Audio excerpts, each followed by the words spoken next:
Perfeito, pessoal. Vamos começar aí. Boa noite a todos.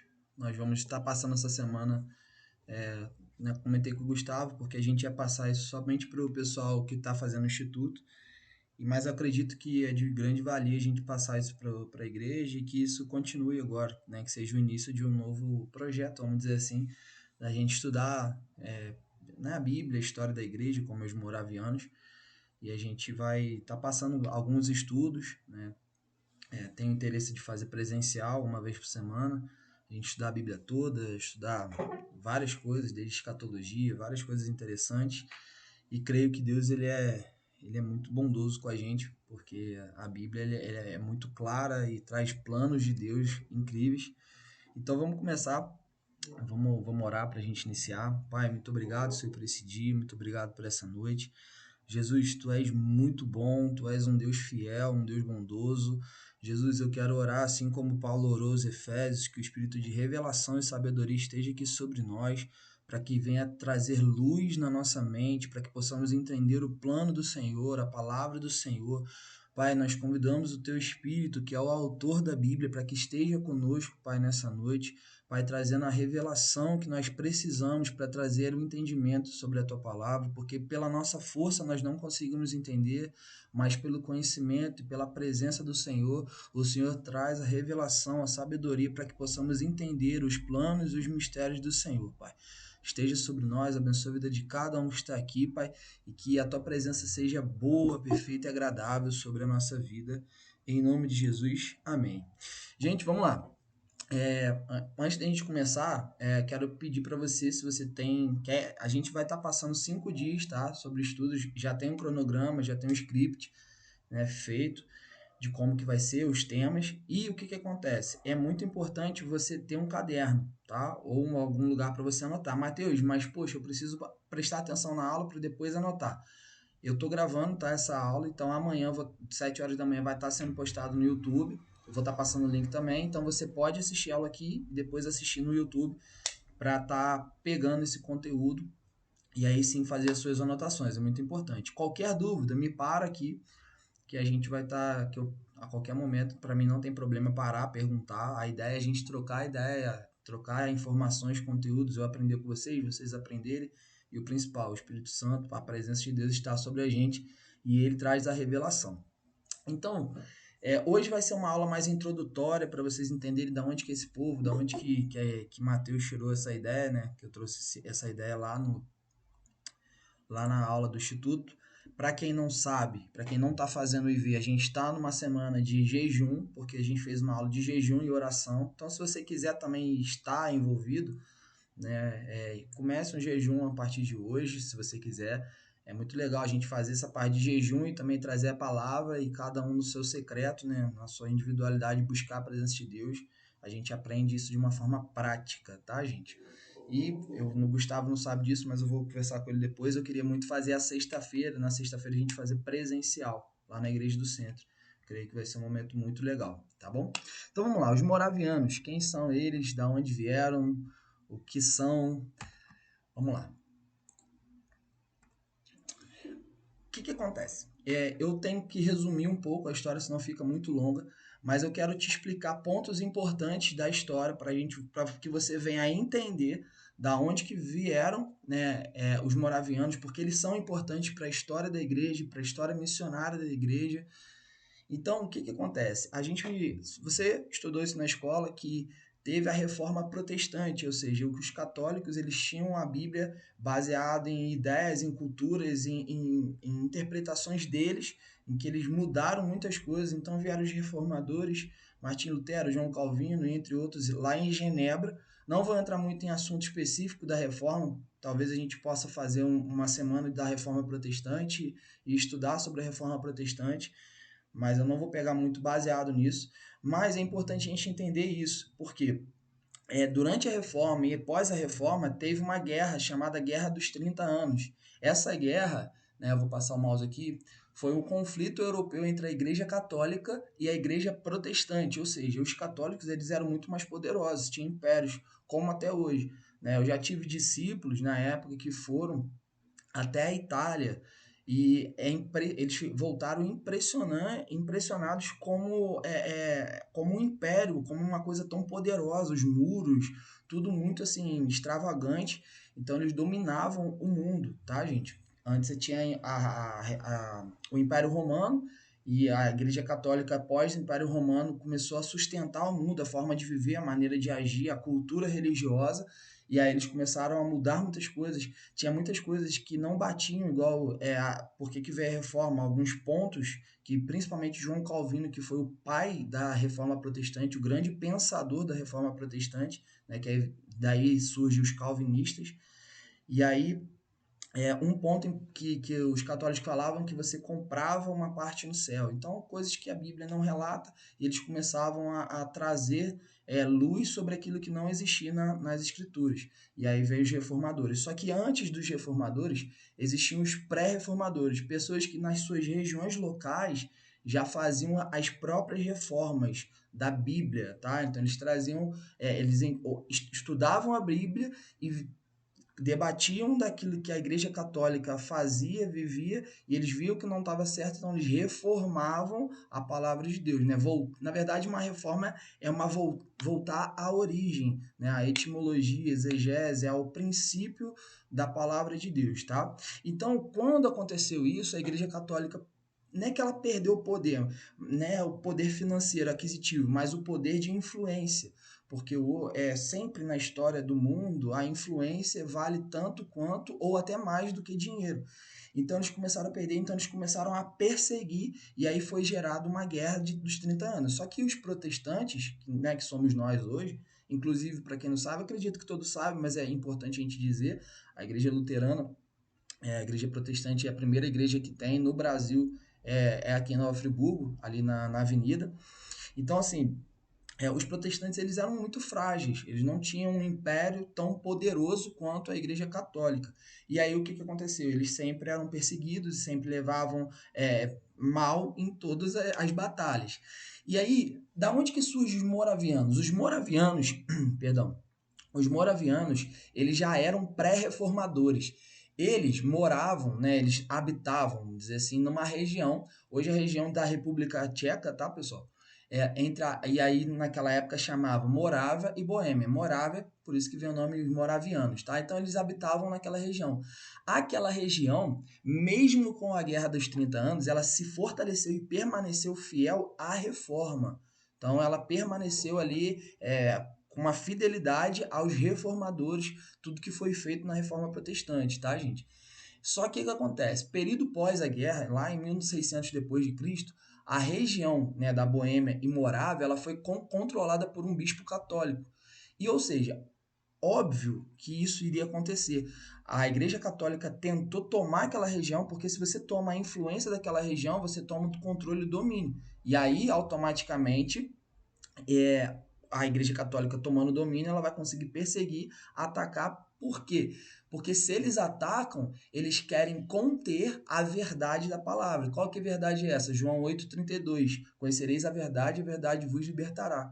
Só que como a Igreja Católica assumiu o controle da região da Morávia e da Boêmia, automaticamente, gente, eles perseguiram. E aí essa perseguição foi o quê? Eles eram decapitados, eles eram colocados como tochas vivas, ou seja, praças públicas, tá? Daquela região, eles queimavam pessoas vivas, amarravam, né, e queimavam pessoas vivas. Eles eram colocados à força como escravos. Então, assim, era um negócio bem pesado, bem terrível e bem denso, tá? E vocês vão entender o porquê, cada passo a passo que eu estou passando para vocês aqui é importante. Qualquer dúvida também é só falar, tá? Então, é só para vocês entenderem que eles tinham uma perseguição muito forte, muito ampla, por causa da reforma protestante. Porque o objetivo da Igreja Católica era conter a verdade que estava sendo pregada e estava sendo vivida. E aí, automaticamente, se aquela região foi tomada pela Igreja Católica, ficaria inviável eles morarem, habitarem naquela região. Então, o que aconteceu? Com a perseguição terrível, como a perseguição era terrível, os moravianos tiveram que buscar refúgio e encontraram em uma cidade chamada Reinhut, que é lá na Alemanha. E quem coordenava essa cidade, dizer assim, né, quem que era o líder da cidade, o político da cidade, era o conde Nicolas Zinzendorf, tá? Um nomezinho bem difícil de falar.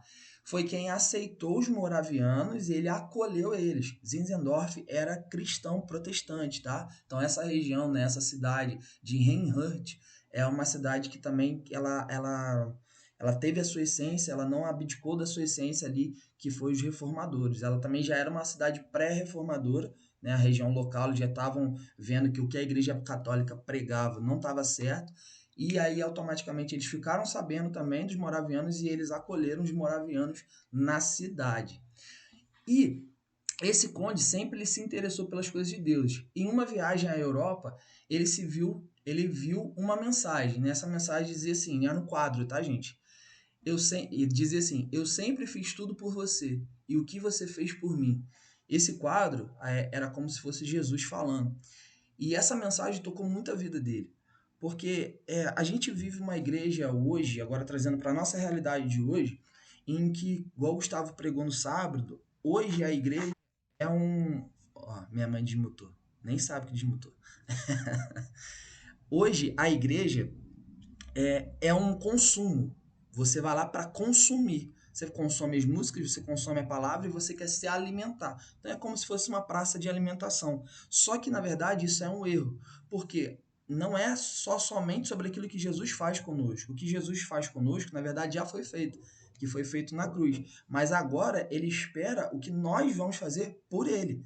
Então, quando Zinzendorf ele ouviu essa mensagem, ele sempre, né, ouviu falar sobre Deus, ele era envolvido com as coisas de Deus, ele se interessava, só que essa mensagem tocou muito a vida dele, porque ele entendeu que ele poderia fazer algo para Deus. Eu acho isso muito fantástico, porque a Bíblia fala que a criação espera a manifestação dos filhos de Deus.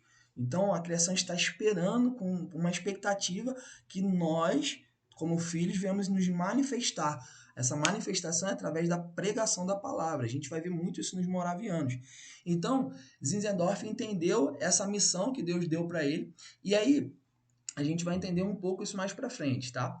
Os moravianos, junto com o povo de Reinhardt, começaram a não se dar muito bem por conta das opiniões teológicas. Gente, hoje, graças a Deus, a gente não tem tanto isso. Tem um pouco, mas a gente não vê tanto. Mas naquela época era muito. Teve uma guerra por causa de opiniões teológicas, né? Que a gente pode dizer isso.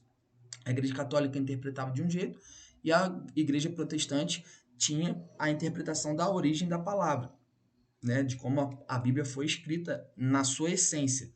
Então, qualquer opinião teológica diferente um dos outros gerava confusão, briga.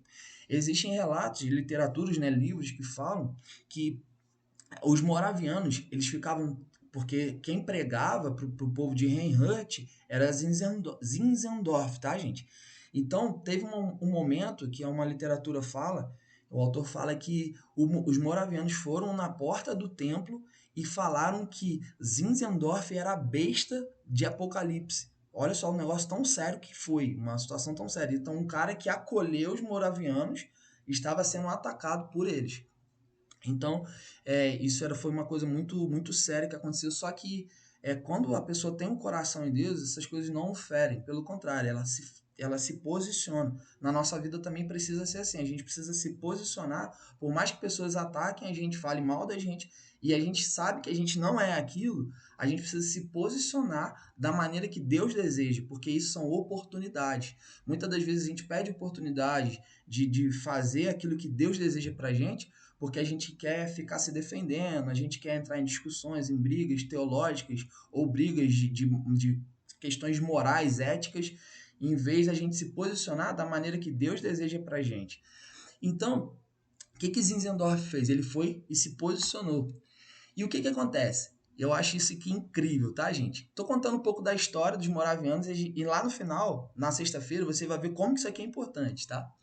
E aí, tem a pregação de 3 horas. Hoje, é muito engraçado porque a gente tem uma liturgia, não é que é certo ou errado, tá, gente? Não é isso. Mas a gente tem uma liturgia que as pessoas falam que que tem estudos, que não sei o que só pode pregar no máximo 50 minutos a 1 hora. Gustavo que gosta, né, Gustavo? Aí, hoje você não pode pregar mais do que isso, porque as pessoas não prestam atenção, porque a igreja se tornou não um lugar de você cultuar o Senhor, mas se tornou um lugar de você consumir. Então, se o cara tá falando muito, eu não quero mais. É errado sim, obrigado, Gustavo. Então tá bom. Hoje se tornou um lugar em que é para você se alimentar e não para você alimentar a presença de Deus na sua vida. Então, assim, esse dia aqui foi um marco na história, eu posso dizer com toda certeza, na história da igreja, tá? Esse dia aqui foi um marco na história da igreja, em que Zinzendorf se posicionou, juntou os povos de Reinhard e os moravianos, e ele fez uma pregação expositiva, ou seja, ele expôs, lá em Pedro fala sobre o amor fraternal, o amor entre irmãos. Hoje, nós precisamos muito disso. Eu creio que tem situações, tem momentos na vida, na história da igreja, que nós precisamos voltar para histórias que já aconteceram. Eu creio que nós precisamos muito desse amor fraternal. Porque hoje existe, eu estava falando no sábado com o pessoal do IV, existe um termo chamado antropocentrismo. É um termo filosófico que fala que a definição desse estudo é o seguinte: o homem é o centro da vida. Esse é o objetivo do homem, é ser o centro da vida. Enquanto a gente olha para Deus e fala, não, o centro da nossa vida é Jesus, é o amar pessoas, mesmo que pessoas venham te ferir, você vai amar pessoas, você vai conversar com pessoas, se relacionar com pessoas. Então, assim, ele fez uma pregação de 3 horas pregando.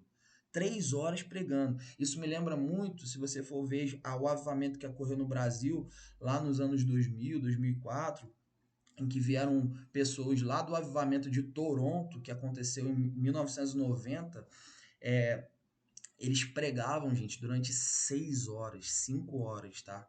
Era uma pregação muito longa, mas era uma pregação em que a presença de Deus era tão forte naquele lugar que atraía pessoas.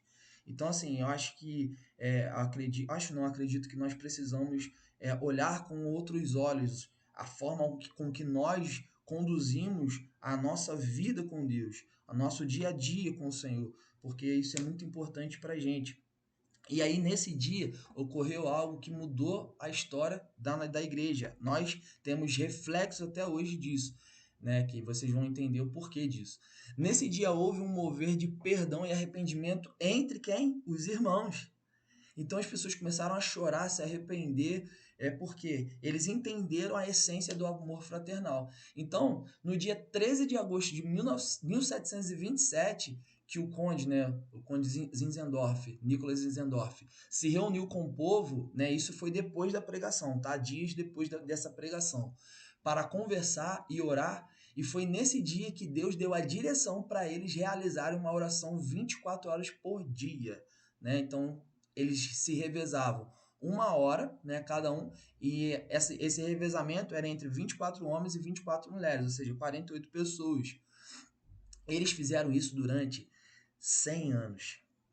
Gente, imagina a gente começar uma oração hoje. Hoje é dia Hoje é dia 21 de agosto de 2023 e essa oração permanecer por 100 anos, 24 horas, 24 por 7, segunda a segunda. Durante 100 anos, uma oração permaneceu. Por que isso aconteceu? Uma pregação expositiva de 3 horas que aconteceu um mover de perdão e arrependimento, e através disso Deus levou o povo a orar. E lembra da escritura, Levítico 6:13, que o fogo deverá arder continuamente no altar, queimar continuamente no altar, ou seja, uma oração.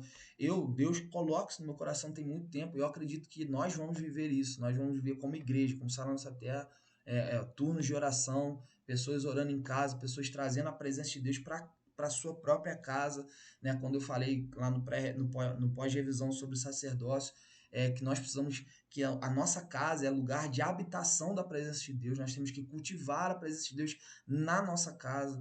Então eu creio que nós vamos viver isso. E porque a gente ora por avivamento, a gente ora por mover, a gente quer ver sinais e maravilhas, mas nós precisamos antes nos arrepender, nós precisamos antes pedir perdão às pessoas, nos relacionarmos com pessoas, depois nós precisamos orar, ter uma vida de oração, de consagração, de arrependimento, de quebrantamento. Se você for ver um outro avivamento que aconteceu lá no país de Gales, a oração de Evan Roberts, um avivamento que aconteceu durante 6 meses, que repercutiu no mundo inteiro, repercute até hoje na gente, reflete até hoje. Mas a primeira oração que Evan Roberts fez e que o Espírito desceu e ali ele nunca mais foi o mesmo, foi: Deus, que o meu coração hoje, eu tenho um arrependimento, eu quero te pedir perdão pelos meus pecados, o pecado do país, e que o Senhor venha trazer um derramar de arrependimento sobre esse país. Gente, quando você lê, depois a gente pode até passar, acho que o Gustavo tem um PDF desse livro, eu só tenho um livro físico, é um livro de 30 e poucas páginas, tem outros livros também, mas conta como que o povo foi tocado pelo Espírito de Deus por causa de reuniões de oração. Então a Anne está aí, né, a líder de intercessão. Cara, eu tenho certeza que a oração toca, eu tenho certeza, convicção pela palavra, que nós precisamos orar mais, nós precisamos orar no nosso individual e temos mais momentos no nosso coletivo como igreja para orar, porque olha, eles oravam 24 horas, isso durou 100 anos. E aqui embaixo eu botei: esse foi o ponto-chave para o início de um grande avivamento dos moravianos. Esse avivamento repercute até hoje. E o que que acontece, gente? A gente já está finalizando, tá? Não vou consumir muito tempo de vocês. A oração que gera a resposta. A partir do momento que eles começaram a orar, 1 Coríntios 2,10 ele fala sobre isso. Eu vou até abrir aqui para ler com vocês. Ele fala sobre nós orarmos. Eu também falei isso sábado com o pessoal do Instituto. Vou esperar meu celular abrir.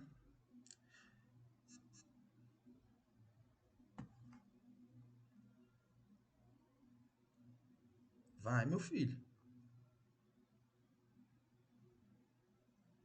1 Coríntios 2,10 fala assim: mas Deus nos revelou pelo Espírito, porque o Espírito a todas as coisas perscruta até mesmo as profundezas de Deus. Ou seja, aqui Paulo diz assim: Deus nos deu o Espírito Santo.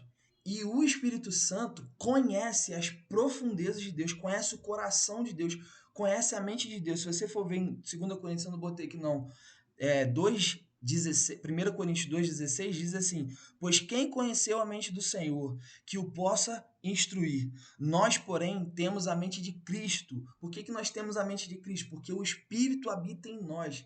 Então, quando eles começaram a orar, eles pararam de orar aquilo que eles queriam orar. É meio paradoxal falar sobre isso, mas eles pararam de orar aquilo que eles queriam orar. Eles começaram a orar aquilo que Deus desejava que eles orassem. Se você for ver em Êxodo, capítulo 32 e 33, Deus fala assim: olha, Moisés, eu não vou com o povo. E aí Moisés vai e fala com o Senhor: Senhor, em uma oração, uma conversa, né? Porque Moisés conversava com o Senhor face a face. Ele era o único homem da Bíblia que conversava com o Senhor face a face. E aí Moisés virou: Senhor, se você não for conosco, nós não daremos um passo sequer. E aí depois Deus fala: eu tenho me agradado de você e aí eu vou com vocês. Ou seja, então Deus mudou? Não, Deus só queria que Moisés expressasse o coração dele, e o coração de Moisés tinha que estar alinhado com o coração de Deus. Nós precisamos mudar o nosso modelo de oração. Nós não devemos orar porque nós queremos orar. Nós devemos orar porque nós queremos orar aquilo que Deus deseja que nós orássemos. Deus deseja que a gente se coloque à disposição dele. Deus deseja que a gente ore aquilo que ele quer fazer na nossa cidade. Deus deseja que você ore por alguém aquilo que ele deseja fazer por alguém. Como que a gente vai descobrir isso? Descobrir a mente do Senhor, as profundidades do Senhor, tendo um relacionamento profundo. Não é raso, não é meio raso. Lembra de Ezequiel 47? Não é no tornozelo, no joelho, no quadril. É ser completamente inundado pelas águas de Deus, e aí você vai ter um relacionamento com Deus, e Deus vai guiar as suas orações, Deus vai guiar a sua vida, Deus vai guiar o seu dia a dia. Nós precisamos ter esse tipo de relacionamento, Porque se não tivermos esse tipo de relacionamento, nós seremos rasos, vagos naquilo que nós pregamos, naquilo que nós vivemos, e nós nunca conseguiríamos tocar uma geração como é o nosso desejo. O Arena Jovem, Sara Nossa Terra, o próprio nome Sará Nossa Terra, o Arena Jovem é um lugar de decidir destinos, ou seja, um lugar de tocar uma geração. Nós precisamos tocar uma geração como? Tendo um pleno relacionamento com o Espírito Santo. Eles tiveram por quê? Oração 24 horas. É um modelo. Eles tiveram um modelo, seguiram um modelo de oração 24 horas sem cessar no revezamento. Eu não estou falando que nós temos que fazer isso, só estou dando um exemplo. E através desse relacionamento profundo, eles começaram a descobrir os segredos de Deus. Lembra também, a palavra diz que Deus revela os seus segredos àqueles que o buscam, àqueles que o temem. Ou seja, existe um segredo de Deus para que possamos tocar Nova Friburgo, e esse segredo está numa profundidade de Deus que só vai alcançar quem tem relacionamento com o Espírito. Então eles tiveram esse relacionamento, eles começaram a orar. E outra coisa, que eles oravam. Cadê o mouse? Cadê você, meu filho? Eles oravam de uma forma muito consciente e prática, ou seja, eles oravam naquilo que eles podiam agir e ser a resposta de Deus para o mundo. Ou seja, às vezes a gente ora coisas muito aleatórias. Eles não, eles eram objetivos e conscientes. Eles oravam em cima daquilo que eles podiam agir, que eles podiam se colocar à disposição, que eles podiam fazer. Tanto que, se você for ver, a gente vai estudar sobre isso. Os moravianos foi o único momento da história na igreja, depois de Atos, depois de Paulo, Pedro e os apóstolos, em que a missão para o mundo, não a missão para a sua região ali, a missão para o mundo foi falada novamente. Isso 1500 anos depois de Cristo. Ou seja, a gente pega aí uma história, porque João morreu ali 100 anos, por volta de 100 anos depois de Cristo. Então a gente pega uma história, um tempo histórico, Cronos, de 1400 anos, sem ter a missão para fora, para outras regiões, para o mundo, sem ser falada e sem ser praticada. Por que isso? Porque as pessoas perderam a essência de um relacionamento profundo com o Senhor. Como eu falei, hoje nós não podemos viver a igreja com uma forma consumista. Nós devemos ver a igreja de uma forma em que a missão do Senhor tem que ser estabelecida. Nós estamos nessa terra de passagem e nós precisamos viver baseado naquilo que Deus deseja para nós. Amém, gente? Amém, gente? Vocês estão comigo aí?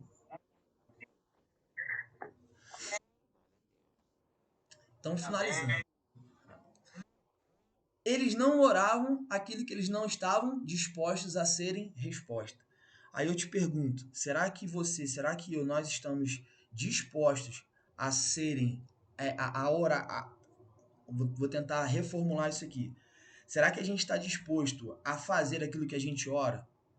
A executar aquilo que a gente ora? Será que a gente está disposto a isso? E disposição é mão na massa.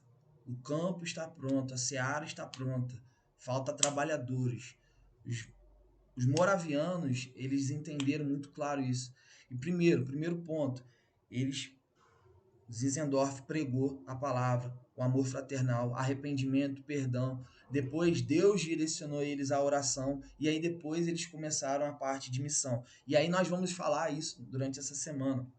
Nós vamos falar alguns pontos. Então, gente, hoje a aula seria essa. Eu creio que Deus vai fazer muitas coisas, muitas revelações de Deus para nós nesses dias. Amém, gente? Alguma dúvida?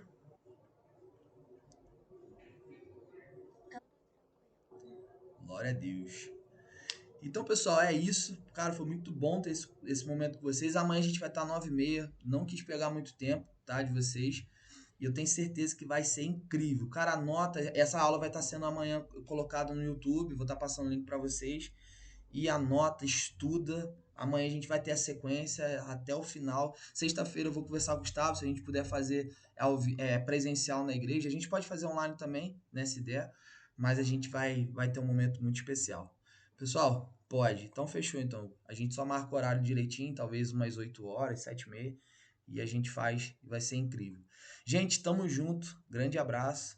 Obrigado aí por estarem aí envolvidos. Tamo junto, pessoal. Valeu, tchau, tchau.